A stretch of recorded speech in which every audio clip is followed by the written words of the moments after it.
এই পাঁচটা ভুল আপনার মাংসপেশিকে দুর্বল করছে। এখনই সাবধান না হন, নাহলে কিন্তু বিপদে পড়তে পারেন। তো বন্ধুগণ, আজকে আমি আপনাদের সামনে এসেছি একটা বিশেষ বার্তা নিয়ে। সেটা হচ্ছে 60 বছর বয়স পেরোনোর পর হঠাৎ কি আপনার মনে হচ্ছে আপনার পা দুটো ঠিক আগের মতো আর কাজ করছে না, একটু ভার ভার লাগছে। আপনি কি জানেন এই সব কিছুই পেছনে দায়ী হচ্ছে নিজের কিছু ভুল সিদ্ধান্ত।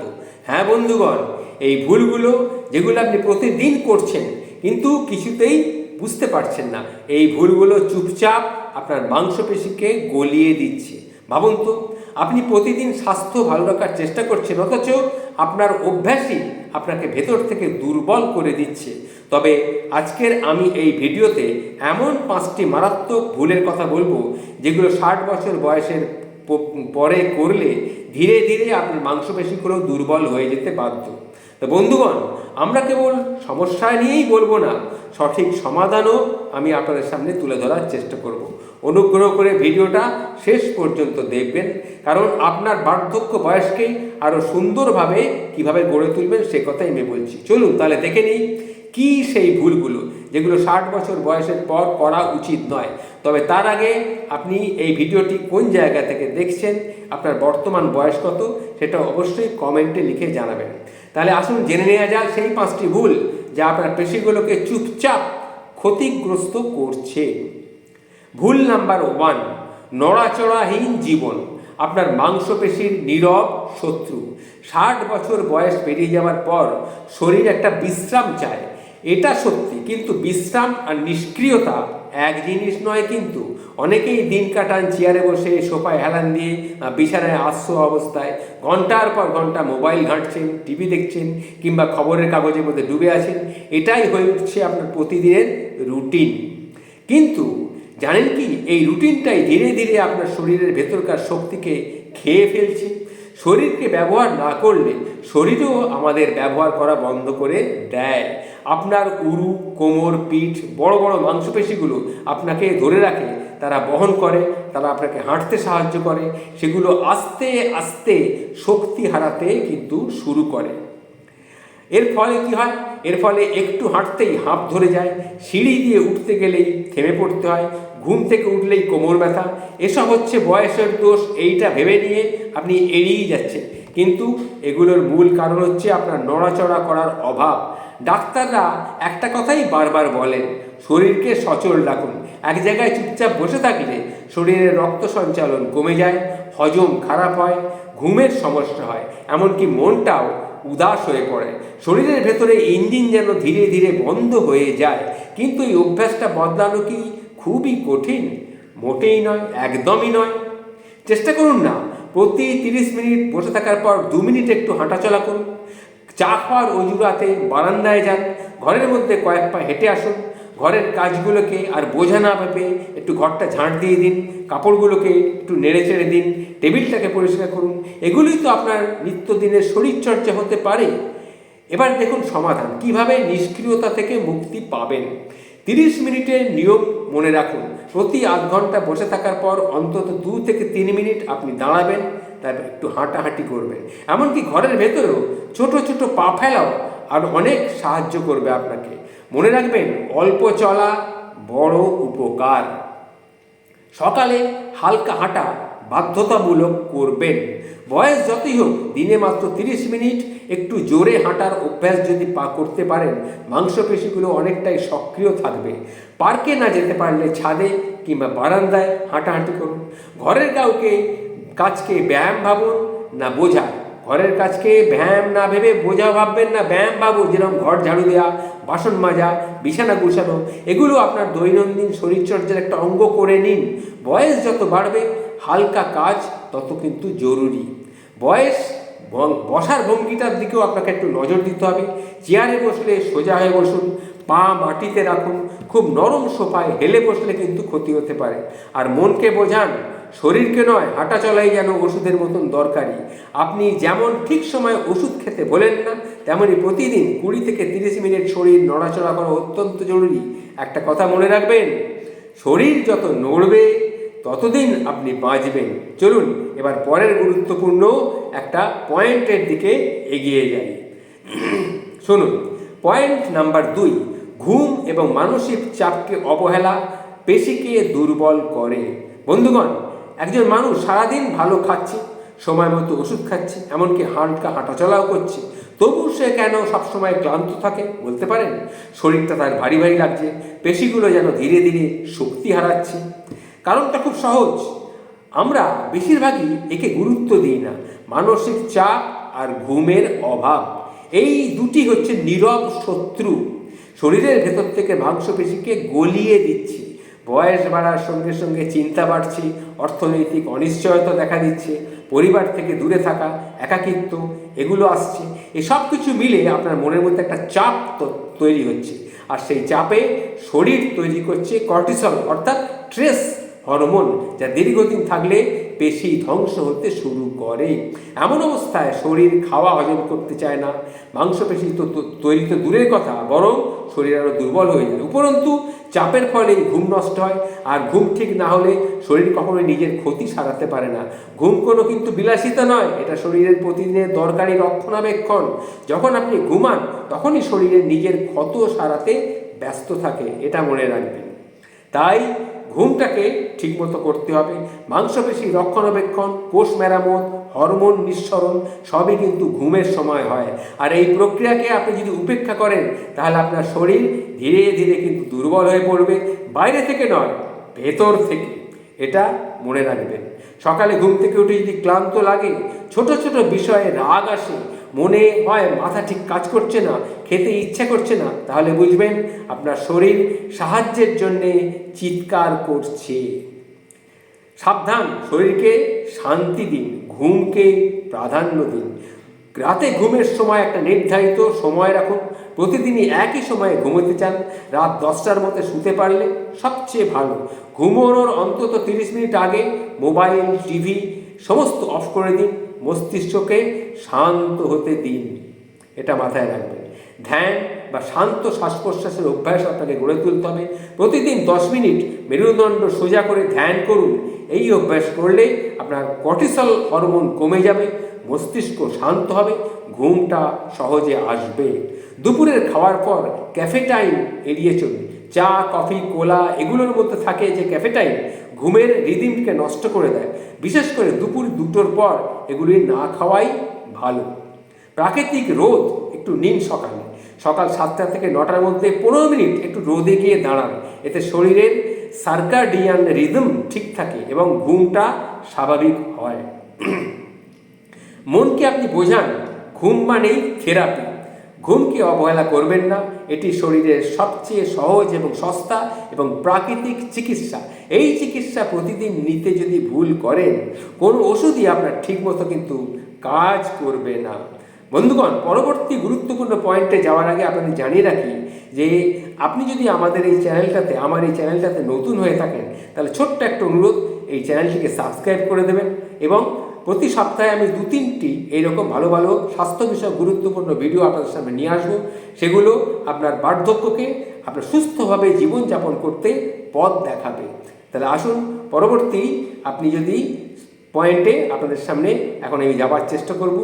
আর একটা কাজ করবেন, এই ভিডিওটা যখন শুরু করবেন শেষ অবধি কিন্তু দেখবেন, আর আপনি আমাদের সঙ্গে থাকুন। সুস্থ ভবিষ্যতের পথে আপনাকে আমি নিয়ে যাবই। ভুল নাম্বার 3, প্রোটিনকে অবহেলা করবেন না, এটা একটা নীরব ঘাতক। বন্ধুগণ, একটা সহজ প্রশ্ন করছি, আপনি প্রতিদিন যা খাচ্ছেন তার ভেতরে কি পেশি বানানোর মতো প্রোটিন আছে? বয়স যত বাড়ে শরীরের চাহিদাও কিন্তু তত বদলায়, কিন্তু বেশিরভাগ মানুষই একটা মারাত্মক ভুল করেন। তারা ভাত রুটি তো খায়, কিন্তু সেই খাবারের শরীর গঠনের জন্য উপকারী উপাদান প্রোটিন প্রায় থাকেই না। একটা গবেষণায় দেখা গেছে 60 বছরের পর প্রতি 3 জন মানুষের মধ্যে অন্তত একজন এই প্রোটিনের ঘাটতির শিকার হচ্ছে। তারা কিন্তু নিজেরাও সেটা বুঝতে পারছে না। তাহলে প্রথমেই আসা যাক কেন এই ঘাটতিটা তৈরি হয়। বয়স বাড়লে স্বাভাবিকভাবেই আমাদের ক্ষুধা কমে যায়, শরীর আর আগের মতো খাবারের দাবি রাখে না। ফলে কি হয়? ফলে আমরা কম খেতে শুরু করি। অনেক সময় দাঁতের সমস্যা হয়, মাড়ির ব্যথার কারণে শক্ত কিছু চিবানো কষ্টকর হয়, যেরকম ডাল, বাদাম কিংবা অন্যান্য শক্ত প্রোটিন সমৃদ্ধ খাবার খেতে অসুবিধা হয়। তাই এইসব খাবার বাদ পড়তে পড়তে একসময় শরীর প্রোটিন গ্রহণই বন্ধ হয়ে যায়। অনেকেই আবার মনে করেন এই বয়সে আর পেশি গঠনের কোনো প্রয়োজন নেই। এটা কিন্তু খুব ভুল একটা ধারণা। কি করবেন? পেশি গঠন না করলেও তার সংরক্ষণের করার প্রয়োজন আছে, নয়তো শরীর নিজেই নিজের পেশিকে শক্তির উৎস হিসেবে ব্যবহার করতে শুরু করবে। তারপরে হজমের সমস্যা থাকলে দুধ, ডাল, এই সহজ প্রোটিনগুলো উৎসগুলো যদি বাদ পড়ে যায়, তাহলে আপনার শরীর খুব খারাপ হবে, সমস্যা শুরু হবে।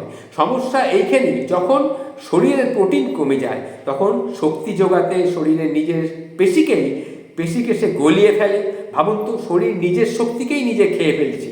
এর চেয়ে ভয়াবহ আর কি হতে পারে? ফলে আপনার ওজন কমে যায়, দুর্বলতা এতটাই বাড়ে যে হাঁটা চলা আপনি করতে পারেন না, কিছু তুলতে গেলে কোমর টনটন করে, হালকা চোট পেতে পারেন। এই সময় রোগ প্রতিরোধ ক্ষমতা কমে যায়, সামান্য সর্দি কাশিতেই শরীরটা কাহিল হয়ে পড়ে। সবচেয়ে চিন্তার বিষয়, ওজন কমে ঠিকই, কিন্তু সেটা পেটের চর্বি নয়, বরং পেশির ক্ষয় হয়।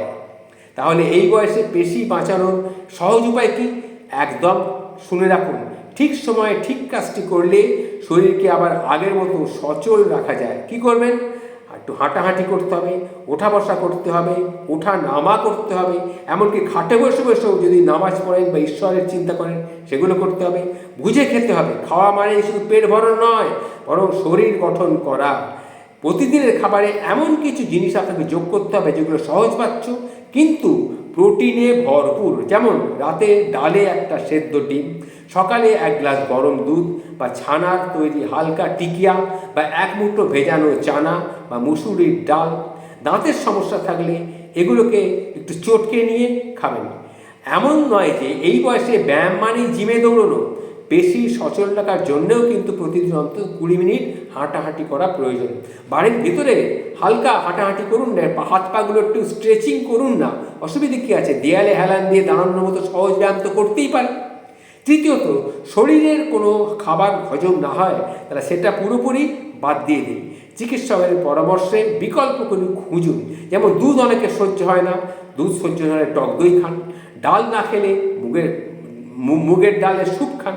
আজকাল তো বাজারে এমন প্রোটিন সাপ্লিমেন্টও পাওয়া যায় যেগুলো বৃদ্ধদের জন্যেই তৈরি, হালকা, সহজপাচ্য এবং প্রয়োজনীয় উপাদানে ভরপুর। তবে সেগুলো নেওয়ার আগে অবশ্যই চিকিৎসকের পরামর্শ নিয়ে নেবেন। এবার বলি ভুল নাম্বার 4, সেটা হচ্ছে ওজন তোলা বন্ধ করে দেওয়া। বার্ধক্যের জন্যে নিজেই এটা প্রয়োজন। অনেকেই মনে করি 60 বছর পেরোলেই জীবনের গতি ধীর হয়ে পড়ে, যেন শরীর আর আগের মতো নয়, এখন কেবল বিশ্রাম নেওয়ার সময়। আর তাই অনেকে তখন ব্যায়াম, বিশেষ করে ওজন তোলা, স্ট্রেংথ ট্রেনিং এগুলো বন্ধ করে দেন। ঠিক এইখানেই একটা বড় ভুল, কারণ আপনি যেদিন ওজন তোলা বন্ধ করেন সেদিন থেকেই আপনার পেশিগুলোর অবসরের সময় কিন্তু শুরু হয়ে যায়। পেশিগুলো ধীরে ধীরে গলতে থাকে, শরীর দুর্বল হয়ে পড়ে, মেরুদণ্ড নুয়ে পড়ে, হাড়গুলো ক্রমশ ঝুঁকিতে চলে যায়। এগুলো মনে রাখবেন। পড়ে যাওয়া, ফ্র্যাকচারের আশঙ্কা তখন বেশ কয়েক গুণ কিন্তু বেড়ে যেতে পারে। শুধু হাঁটাচলা করলেই হবে না, শরীরকে ভিতর থেকে শক্ত রাখতে দরকার হয়ে পড়ে প্রতিরোধমূলক ব্যায়াম এবং রেজিস্ট্যান্স ট্রেনিং। এটি শুধু শরীরকে ফিট রাখবে না, আত্মবিশ্বাসও কয়েক গুণ বাড়িয়ে দেবে। এই স্ট্রেংথ ট্রেনিং কি জিমে গিয়ে করতে হবে? মোটেই নয়, একেবারেই নয়। আপনি চাইলে বাড়িতে বসেই শুরু করতে পারেন, একেবারে সহজে কিছু ব্যায়াম দিয়ে। যেমন চেয়ার থেকে ওঠা বসা, দেয়ালে ঠ্যাস দিয়ে হালকা পুশ আপ করা, টিফিন বক্স বা পানির বোতল দিয়ে হালকা এক্সারসাইজ করা। এগুলো ছোট ছোট অভ্যাস শরীরের ঘুণ পোকা আটকাতে সাহায্য করবে। এগুলো মনে রাখবেন। আর একটু সাহস নিয়ে চাইলে আপনি ব্যবহার করতে পারেন রেজিস্ট্যান্স ব্যান্ড, বা যা সস্তা, নিরাপদ আর বয়স্কদের জন্য আদর্শ। যারা একটু বেশি আত্মবিশ্বাসী তারা 1 বা 2 কেজি ডাম্বেল বা বইয়ের মতো ভারী জিনিস আপনি বহন করতে পারেন। ব্যায়াম শুরু করতে পারেন, তবে খেয়াল রাখতে হবে হঠাৎ করে যেন ভারী কিছু তুলবেন না। ওয়ার্ম আপ ধীরে ধীরে শুরু করুন, চিকিৎসকের পরামর্শ নিন। এই 3টি জিনিস কোনোভাবেই যেন বাদ না যায়। বিশেষজ্ঞরা বলেন যদি সপ্তাহে মাত্র 2 দিন আপনি 20 থেকে 30 মিনিট করে ব্যায়াম করেন তাহলে মাত্র 1 মাসের মধ্যেই আপনার শরীরের পরিবর্তনটা কিন্তু আপনি টের পাবেন। পড়ে যাওয়ার ঝুঁকি কমবে, হাঁটার গতি বাড়বে, রাতের ঘুম ভালো হবে, আর বার্ধক্যের প্রভাব যেন একটু পিছিয়ে পড়বে। মনে রাখবেন, ওজন তোলা বয়স্কদের জন্য কিন্তু খুবই ঝুঁকিপূর্ণ, বরং ওজন না তোলাই ধ্বংসের রাস্তায় নিয়ে যেতে পারে। আপনি যদি এখন এই অভ্যাসটি শুরু না করে থাকেন, তাহলে আজ থেকেই শুরু করুন না, 5 মিনিট হোক, তাহলে শুরু করে দিন। কারণ শরীরটাকে একটু চালু রাখুন। আপনি তো বাজারে যাচ্ছেন, বাজারের ব্যাগের মধ্যে 4-5 কেজি জিনিসপত্র নিয়ে যাওয়া আসা করছেন, এটাতেও আপনার অনেক কাজ দেবে। ভুল নাম্বার 5, প্রতিদিনের পানির মানে জলের চাহিদা উপেক্ষা করা, শরীরকে শুকিয়ে ফেলা। চলুন, এটা আপনাকে একটা জিনিস বলে রাখি, একটা ঘটনা, যে কলকাতার একজন মহিলা, তিনি রোজ স্কুলে, তিনি ছিলেন স্কুলের শিক্ষিকা, বিশেষ কিছু করেন না, সারাদিন ছাদে গাছ নিয়ে থাকেন, রিটায়ারমেন্টের পর মাঝে মাঝে বই টই পড়েন। তিনি কি করতেন, শরীর কিছু দুর্বল হয়ে গেছে, মাঝে মাঝেই তার মাথাটা ঘোরে, কোমর ব্যথা করে, সবচেয়ে বড় সেটা হলো প্রায়শই হঠাৎ মন খারাপ হয়ে যায়, কোনো কিছুতে যেন মনটা বসে না। তখন তার বয়সের কারণে এসব তার পরিবারের ভাবলো। চিকিৎসক দেখানোর পর জানা গেল যে তিনি কম জল পান করছেন, অর্থাৎ পানি কম খাচ্ছেন। এর ফলে কি হচ্ছে, এটাই সত্যি কথা, বয়স বাড়ার সঙ্গে সঙ্গে আমাদের তৃষ্ণার অনুভূতিটা অনেক কমে যায়। তৃষ্ণা না পেলে যে শরীরের জলের দরকার নেই, এমনটা কিন্তু একেবারেই ভাবা ঠিক নয়, বরং এই সময় প্রতিদিনের জল পানের চাহিদা ঠিকমতো পূরণ না হলে বিপদ কিন্তু আরও বেশি হতে পারে। জল শরীরের জ্বালানির মতন। আমরা যখন জল কম খাই, তখন আমাদের রক্ত ঘন হতে শুরু করে, আর এই ঘন রক্তই ঘটাতে পারে স্ট্রোক, হার্ট অ্যাটাক, কিডনি নষ্ট হয়ে যাওয়া, এরকম অন্যতম কারণ। শুধু তাই নয়, মস্তিষ্কে পর্যাপ্ত জল না পৌঁছলে তাহলে স্মৃতিভ্রংশ হয়ে যায়, ভুলে যাওয়া, বিষণ্ণতা, এই রোগগুলো দেখা দেয়। আরেকটি মারাত্মক সমস্যা হচ্ছে, জল যদি না খান কোষ্ঠকাঠিন্য দেখা দেবে। তাই বয়স্ক মানুষদের মধ্যে এই সমস্যা নিত্যসঙ্গী, সেটা হচ্ছে কোষ্ঠকাঠিন্য। এর জন্য হাজার হাজার ওষুধ খাওয়া হয়, অথচ পানির পরিমাণ অর্থাৎ জলের পরিমাণ ঠিক থাকলে এই সমস্যা থেকে কিন্তু মুক্তি পাওয়া যায়। তাহলে আমরা এখন কী করি, পিপাসা পায় না এই অজুহাতে ঘন্টার পর ঘন্টা জল না খেয়ে কাটিয়ে আমরা দিই। সকালে 1 কাপ চা, দুপুরে একটু ঝোল, ব্যাস এইটুকুই জল পান। এই ভুলটা আমরা নীরব ঘাতকের মতো আমাদের শরীরে কাজ করে। একদিন হঠাৎই শরীর ক্লান্ত হয়ে পড়ে, মাথাটা ভার হয়ে পড়ে, কোমর ব্যথা, ডাক্তাররা তখন বলে বসে ডিহাইড্রেশন হয়েছে, স্যালাইন দিতে হবে। বুঝতে পারছেন, জল বা পানি কোনো সাধারণ জিনিস নয়, এটা হলো আমাদের শরীরের প্রাণ। এই প্রাণকে অবহেলা করা মানেই ধীরে ধীরে নিজের শরীরটাকে শুকিয়ে ফেলা। তাই এখন থেকেই একটা কাজ করুন, দিনে অন্তত 6 থেকে 8 গ্লাস করে জল খাওয়ার অভ্যাসটা অতি অবশ্যই গড়ে তুলুন। এমনকি যদি তৃষ্ণা নাও পায়, তাও কিন্তু জলটা কিন্তু খেতেই হবে, এটা মনে রাখবেন। আর কি করবেন না, এই জল খাবারের সময় আপনাকে অনেক কিছু মেনটেন করতে হবে। নিজের 7 দিনের মধ্যে এইটা আপনি কিন্তু বুঝতে পারবেন যে জলটা কত প্রয়োজন।